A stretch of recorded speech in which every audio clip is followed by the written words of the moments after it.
Well, welcome to part two, Porky's Corner, brought to you in association with Spartan Demolition. Getting back to the Eubank Ben thing before we wrap it up, there's thousands of tickets for sale in that arena at the moment.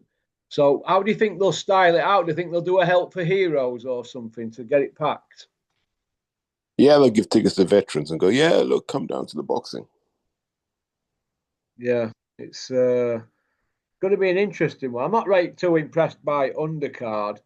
But the amount of dough on offer for this is absolutely unbelievable. But do you think it's in bad taste, Crusher going on about his £500,000 roller in every interview, or do you think he's playing a character, and he's really a nice kid? He's really a nice kid. Like, I just think this boxing thing's got his head turned and twisted. Um, yeah, it's a shame how his career's turned out because he could have been like a real good news story for boxing. So I don't know what's happened with him. 10 years ago, he was a lovely kid, really, really nice kid. But look, it is what it is, right? Life can do that to you. You know, let's see where he is in 20 years from now, if he's still driving them Rolls Royces. Well, we've seen these big owners before, and the only ones who sustain it are the promoters, aren't they? Really, and the managers. Yeah, because there's always flesh to exploit. There's always gullible dreamers to exploit. Yeah, I see where you're coming from. I see where you're coming from, mate. Uh, okay, then your prediction for the big fight Saturday, Terry, on DAZN pay-per-view. I still think Eubank wins on points. Eubank points again. I'm going to go with Eubank points. Okie dokie. It's out there today. They're saying Fury and AJ, according to the GAD, both need a couple of tune-up fights. So does that put 2026 out the equation? Yes or no? They're too old for tune-up fights. What do they need tune-up fights for? Like, they haven't fought. Neither of them has fought. They don't need tune-up fights. This is the dumbest thing I've ever heard. They can just go at it now. Tune-up fights probably brings them 10, 15 million a piece, going it? Because they'll still be pay-per-view, won't they? But not as big as if they fought themselves, do you think? People won't watch it. Like, they've disrespected the fans so often now that the fans are like, if AJ's not fighting Fury, I don't want to know about it. Yeah. Do you think that's why Joshua's had his longest hiatus outside the ring since he started as a pro? Well, that's one theory on it. Yeah, maybe that's what it is. AJ's last title win, 2020. Fury's last title win, 2022. That was Del Boy. AJ's Wapulev. The best wins each is Vladimir. And Vladimir were 18-month on settee when Joshua got him in a life and death. I've said this many times. I can't remember if I've asked you this, but do you think Joshua's been wrapped in cotton wool since 2017 April when he fought Vlad? Not cotton wool, I don't think. I think he's had fights that, now that we look back on them, it's like they were sensible fights. They weren't spectacular, but they were sensible fights. What he hasn't done is given us a generational win. Yeah. That's what. So he never really stamped his authority on the division. Well, I think Fury did. Like, when Fury beat Wilder, he stamped his authority on the division. Just like when he beat Vladimir, he stamped his authority. And had he beaten Usyk, he'd have done it for a third time. But he didn't. Usyk has stamped his authority multiple times on the division. Yeah. What coin do you think could be available when they do fight? You know, Joshua and Fury, if they pull it off, do you think it'd be a 2-fight deal and they'd be on mega dough? I think they'll both be so broken, you wouldn't even want to see a second fight. You just got to get what you can out of the first fight. You think all this pure greed, though, where they're chasing the crumbs just to hoover up the last crumbs before they go for the big full loaf, not crusts, loaves. You think they're going to overdo it? Yeah, they're going to oversell it. But the reality is, this fight should have happened years ago. Joshua Wilder should have happened years ago. What's really interesting, actually, Russ, is, do you remember when it was AJ and Wilder? and every month there'd be an offer flying from one promoter to the other, right? Yeah. Oh, yeah, I remember it. Not once have we heard Hearn go, look, I've made an offer to Fury for 100 million. Not once have I heard that. No, we haven't, have we? And I've been saying this for a while. Do you notice, right? You know when Wardley beat Joseph Parker? Yeah. Turkey didn't say a word, did he? No. When Usyk beat Dubois, I don't think Turkey said a word. They never said anything. None of them, did they? Nah, so that lets you know Turkey's not really feeling where the heavyweight division is right now. Do you think Turkey was shocked that Usyk done the business? He was disappointed that he did, yeah, because his whole plan was to get Fury Joshua in Saudi for some marbles. That was his goal. Well, not now. Usyk's basically upset the establishment, Annie, do you think? Yeah, now Usyk's on the outside looking in.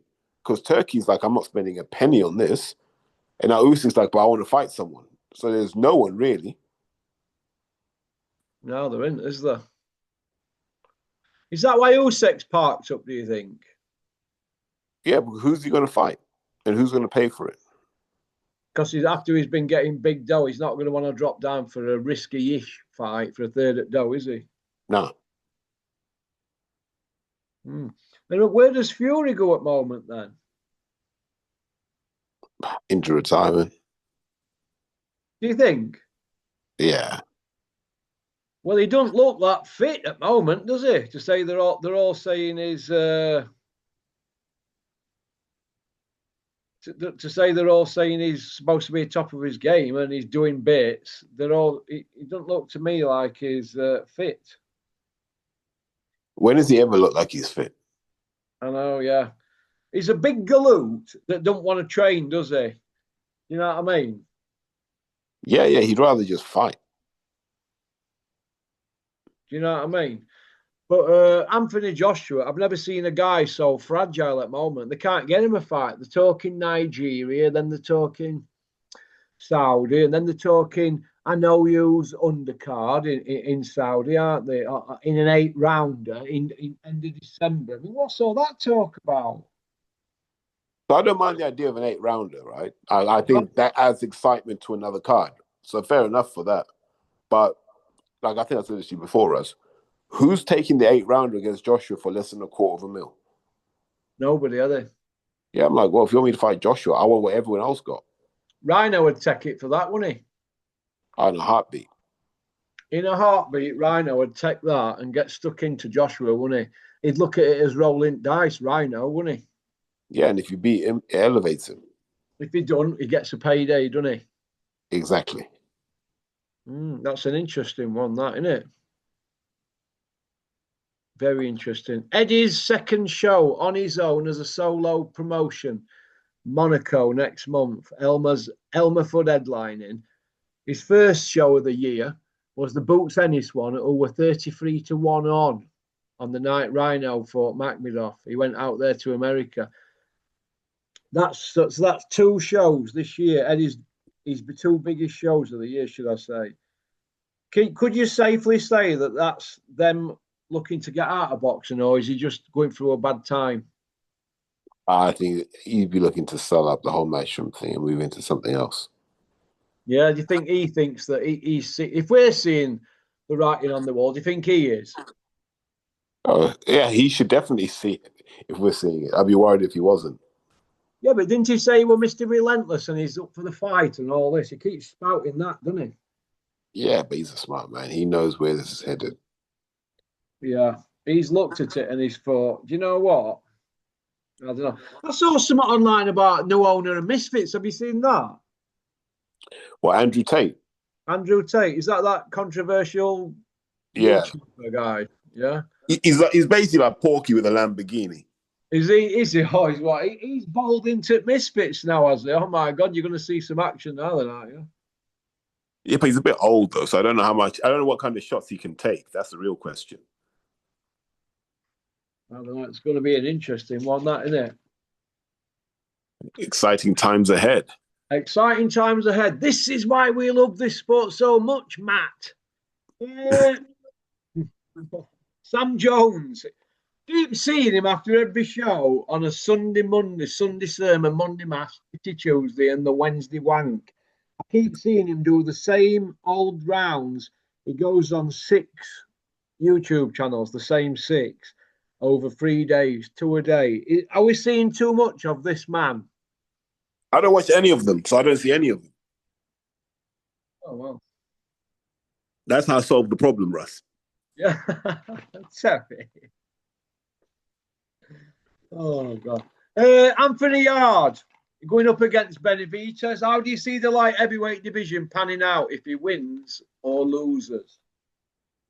If Yard wins, then do you throw him in with Bivol? I think that's stylistically really, really hard for him. So what do you do if you're Yard? You're like, do I want to go through that? Probably would do for the money. But you're also looking at if Benavides wins, I think he's an absolute nightmare for Bivol and Beterbiev. Honestly, yeah. Yeah. Stylistically, he's horrible. Like, it's not even that he's just a big guy that can punch. He throws combinations, but they're all hard punches as well. Yeah. It's going to be interesting. Yard's career, for me, it's a bit, I don't know. He's either fighting guys he's going to blow away, or he's in with like killers. Do you think it could have done with a bit more going in grey areas? What? But fighting some guys who want to just go through the motions, you think? Well, no, I'm on about some, hard domestic. I know he's been in with Lyndon Arthur a few times. And that's probably put to bed now. But, there's other guys. He hasn't been in with Boatsi yet, has he?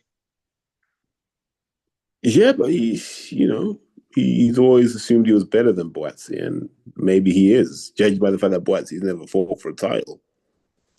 I look at Joshua Boatsi and Yard, and I think to myself, why has that never happened? That. Remember, that was at the height of the promoter wars. And then that was the first fight we wanted in a 5v5. Do you remember that? Yeah. When I know he gets some stick, but when all said and done, Tunde Ajayi has done well for Yard financially, if not with the hardware. Do you think?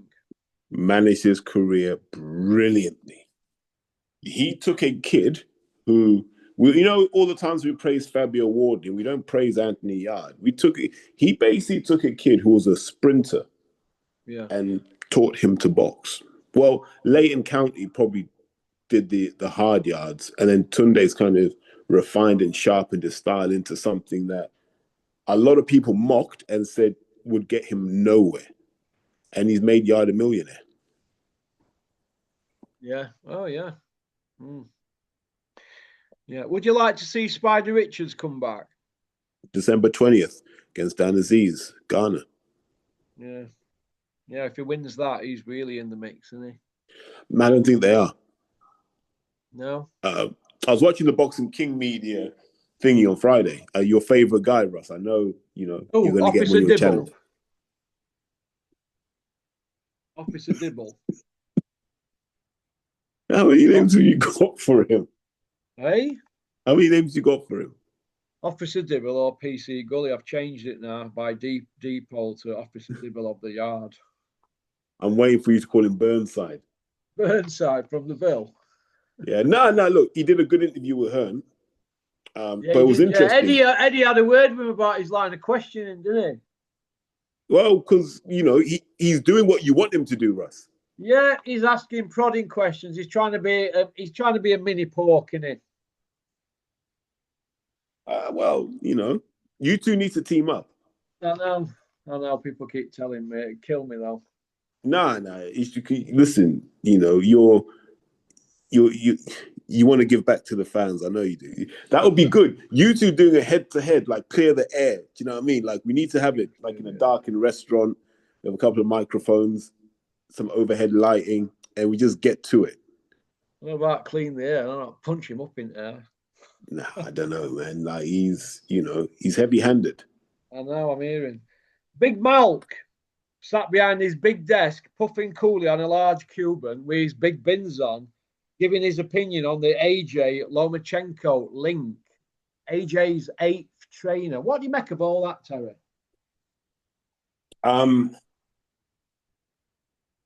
So I've done an episode today.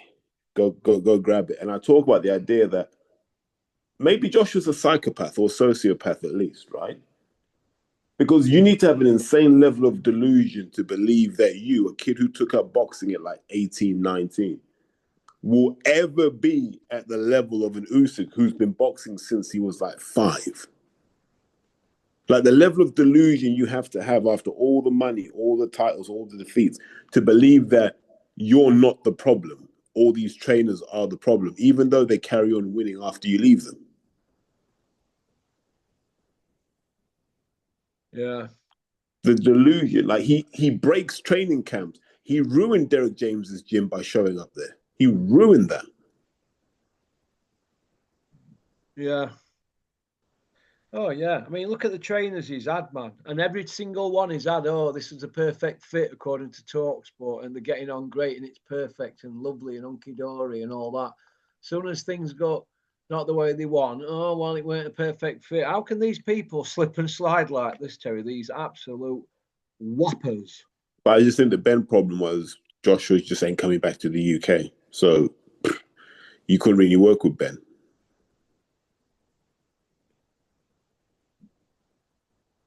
Well, I look at it like this. He's got a jaw like a chandelier, mate. Like Union Kane in Rocky Five. Do you remember him? Union Kane. Yeah. That's him, isn't it? That's him, Union Kane, isn't it? Big meat. We've changed his name to Union Kane. He's got more glass in it than a chandelier. What? Is that me being harsh, Terry? It's what you do best, mate. I know. Jack Catterall against Echo Kuzman, or Echo and the Bunnyman, as I call him. What do you make to that? I've got Echo Kuzman to win that. I do. Bigger guy, relentless, comes on strong in the second half of the fight. But, Catterall's also equally horrible, like stylistically. I think if I'm Esserman, I'm just focusing on cutting the ring off. And when Catterall's trying to sneak out, just grab an arm, start hitting him. You've just got to be, with Jack Catterall, you've got to be horrible and physical. Forearms in there, all of that. Make him feel uncomfortable. Yeah. Why do you think he left Jamie Gimme Moore and Fireman Sam? I guess he wasn't developing, was he? He just wasn't going anywhere. His style had put a glass eye to sleep, in my opinion, Jack Catterall. No offence against him. I thought he were robbed against Taylor, but his styles, might put you to sleep, won't it? Yeah, it's not enjoyable. Not enjoyable at all, man, is it? I mean, come on. And you've got Pat Brown there letting bombs off every time he throws one, and you've got Jack Catterall there with his pity patter bullshit and running rounds down and a million feints and all that. What is that, Terry? And all that running backwards stuff. Didn't we see all that when Horsecock were at his prime? No, Johnny got stoppages, man. Like, there's disrespect towards Johnny Nelson. I mean, we need to revisit his career. Johnny could hurt you if he needed to. Catterall, I don't know if he can. If Johnny had let his hands go more, he would have been the entertainer. But I think the entertainer was to take sting out of it and have a laugh at his thing because he knew he weren't entertaining. His nickname. That's my opinion. He found a way to hold on to a belt for 7 years, so he's obviously more cunning than a fox. Yeah, listen, and he now lives mortgage free. He wouldn't have got away with that in this day and age, would he? With BoxRec in its pomp and that, would he? And fighters demanding these fights and that fights. They wouldn't have got away with it, would they? Oh, well, people are getting away with it now. Well, yeah, but Johnny got away with it. Well, saying that, Fury's got away with it, telling he's a goat and that. And, it's poppycock, isn't it? Well, it is, isn't it? When his last title wins, Del Boy. Before that, he's got White on there. I mean, Joshua's last title win, Pulev, and he's got a load of old men on there, hasn't he? Povetkin and Vlad. You know what I mean? He's got a fat man in Ruiz, a guy that never was in Charlie Martin, and Parker the Stinkinator. There is 6 wins over champions, and is it 3 of them were regular men? And 1 of them were a paper champ. So what real champs he's beat on there? Vlad, a former champ, and Ruiz, who turned up like I said, a fat man. You know what I mean? If he hadn't been wrapped in cotton, well, I don't know what is, but Johnny's got 4 wins on his record: the Carl Thompson robbery, Ezra Sellers, and 2 others whose names I forgot they were that important. So maybe, yeah, you could make a comparison between Fury, Joshua, and Horsecock, couldn't you? Really?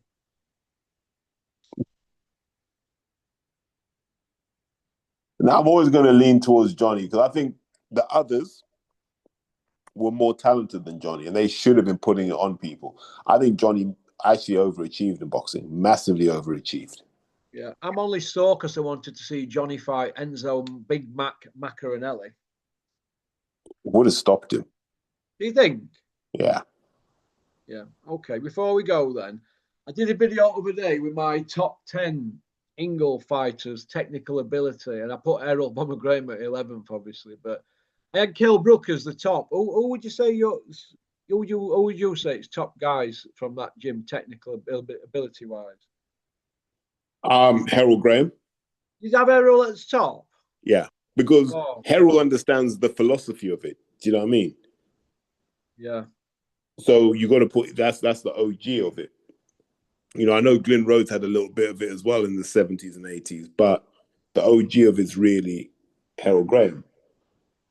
And then I put, if we're just talking like pure like Brendan Ingle's philosophies, then Naz is second, because Naz is like the natural heir to Harold Graham.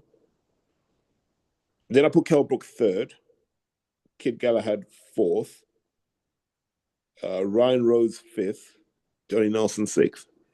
Would you? Yeah. Yeah. What about Witter? Just after Johnny. Just after Johnny. All right. Yeah, you know, we got to put Killer Khan in that top 10 as well. Killer Khan, yeah? Yeah, you know, devastating to the body and head. Oh, Killer's all right. The media, Terry. How do you think they've performed since we last spoke? Or are they still the same? Is there any shift? Am I making a difference with my channel, chipping away at these mofos? Listen, Porky's Corner is where you come when you want that renegade edge. You know what I mean? You know, you're like the Sid Vicious and Johnny Rotten of boxing content. Oh, Terry. All right. Well, listen, thanks for your input, Terry. I know you've got to be somewhere at 4 o'clock, but I hope you're well. No, I appreciate it, mate. Good to speak. Up from Rico? I'm seeing you in about 4 weeks. All right. You and Rico on it, eh? Hey, Christmas time. Mistletoe and wine. Okay, then. Well, listen, you take care, mate. Let's speak to you soon. Your mum, my love. Thank you. Same with you and the family, mate. Cheers, mate. Bye. Take care. Bye. Bye. We're Terry from London. Women loving men want to go for a pint with him and Rico. That's about it, really. Monday, 3:57 p.m. Okie dokie, I better crack on. Get these out. Go on, Booyaka. Thanks for liking and subscribing and leaving a comment. Porky's Corner was brought to you by Spartan Demolition. Go on, Booyaka.